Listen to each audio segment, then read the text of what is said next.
solution optimiste et cette solution devrait même nous garantir un temps, ma foi, dont vous ne devrez pas trop vous plaindre d'ici la fin de la semaine. On voit bien sur la photo la fameuse barrière anticyclonique avec les zones de pluie qui sont bloquées sur l'Angleterre et puis la fameuse zone orageuse qui est revenue, comme vous voyez, très près de chez nous et qui est en train de se réactiver dans sa partie sud. Elle gâche le temps sur la côte d'Azur, sur la riviera italienne, sur toute l'Italie, sur les îles de la Méditerranée, tandis qu'il fait toujours beau en Espagne, en Afrique du Nord et plus loin en Grèce. Alors demain, nous profitons toujours de la protection de la fameuse barrière anticyclonique. Cette zone de pluie-ci va être déviée vers le nord. Quant à la zone orageuse, elle est maintenant bloquée dans son déplacement vers l'est par cet anticyclone et elle ne sait plus faire que se déplacer vers le nord en ondulant. Elle ne devrait pas se rapprocher plus de notre pays, on en verra simplement quelques nuages. Ça veut donc dire que d'ici la fin de la semaine et même au-delà du week-end, le temps sera brumeux le matin, il sera peu nuageux, il y aura du soleil, il fera peut-être un peu trop frais. Les champs nuageux que l'on voit dans le ciel cette nuit provoqueront encore quelques gouttes de pluie dans l'est du pays et puis les éclaircies vont s'élargir. Cela sera propice à la formation de nappes de brume et de bandes brouillard demain matin, mais tout cela disparaît vers 10 heures et voilà ce que vous verrez dans votre ciel l'après-midi, de beaux nuages blancs et pas de pluie du tout. Les minima évoluent peu, 9 à 14 degrés. Quant aux maxima, ils atteindront 24 degrés dans les endroits privilégiés comme la Gaume et la Campine et ils varieront de 20 à 23 degrés ailleurs. Les dictons de la Saint-Laurent que l'on fête demain sont légion. Quand il pleut à la Saint-Laurent, dit-on, la pluie est à temps, pour autant que la moisson soit terminée, bien entendu. Vous parlez de la Saint-Laurent, mais j'ai déjà entendu parler des larmes de Saint-Laurent. Est-ce que cette fête est tellement triste? Ah oui, les larmes de la Saint-Laurent, eh bien, il s'agit en fait des étoiles filantes. Entre le 10 et le 14 août, c'est l'époque où l'on voit le plus d'étoiles filantes. Et comme on fête Saint-Laurent le 10 août, on en a fait en quelque sorte le parrain.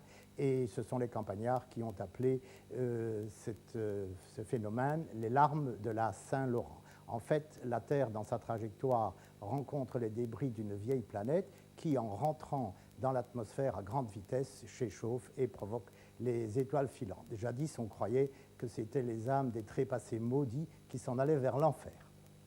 Bon, eh bien merci Monsieur Météo. Et avant de terminer, je vous rappelle notre titre principal. L'affaire Pégard a finalement trouvé son aboutissement. Pas de licence d'exportation vers l'URSS, pas de rachat par les Américains. La laiseuse fraiseuse sera tout simplement vendue à l'armée belge. Elle sera vendue pour 60 millions, somme prévue au budget, le reste étant payé par les Américains.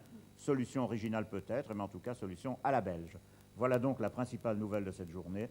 Je vous rappelle vos prochains rendez-vous d'information, Renaud de Nuit pour JT2, demain matin, JT Olympique et JT Matin avec Franck Baudonc et Francis Beutars.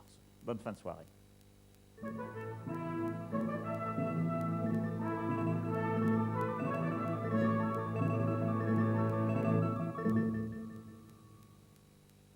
Samedi d'été, toute une journée de fête dans une localité différente avec la complicité de la radio en direct et de la télévision.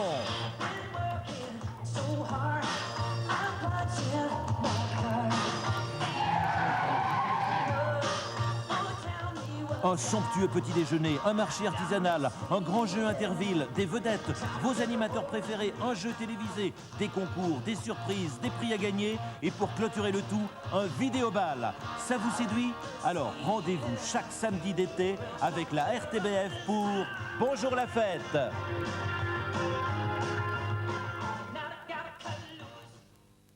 Bonsoir et samedi prochain, c'est à Huy qu'aura lieu l'enregistrement de Bonjour la fête et parmi les vedettes, vous pourrez reconnaître Pierre Rapsat, Valérie Lagrange et Jeanne Masse. Changement de programme. Ce soir sur notre antenne, nous ne verrons pas ce soir le film La bataille de Midway qui est reporté au mois de septembre et nous vous préciserons la date bien à temps, ne vous en faites pas. Nous vous proposons ce soir un hommage à Richard Burton, disparu il y a quelques jours, avec Les Comédiens, un film réalisé en 1967 par Peter Glenville, d'après le roman de Graham Greene. Richard Burton avait 58 ans, 58 années vécues à l'extrême. Comme enfant d'abord, enfant d'une famille nombreuse, une famille de mineurs dans le très très rude Pays de Galles. Comme comédien ensuite, tant au cinéma qu'au théâtre où il fut l'un des plus grands interprètes de Shakespeare. Et toujours en tant qu'homme aux amours tumultueux et passionnés dont on connaît surtout celui qui l'a uni à Elizabeth Taylor. Il était toujours à la recherche de quelque chose, il était en quête perpétuelle et à chaque fois, que ce soit dans son métier ou dans sa vie privée, il allait jusqu'au bout de lui-même sans jamais être satisfait. Nous allons donc retrouver Richard Burton dans quelques instants dans Les Comédiens. Il y interprète le rôle d'un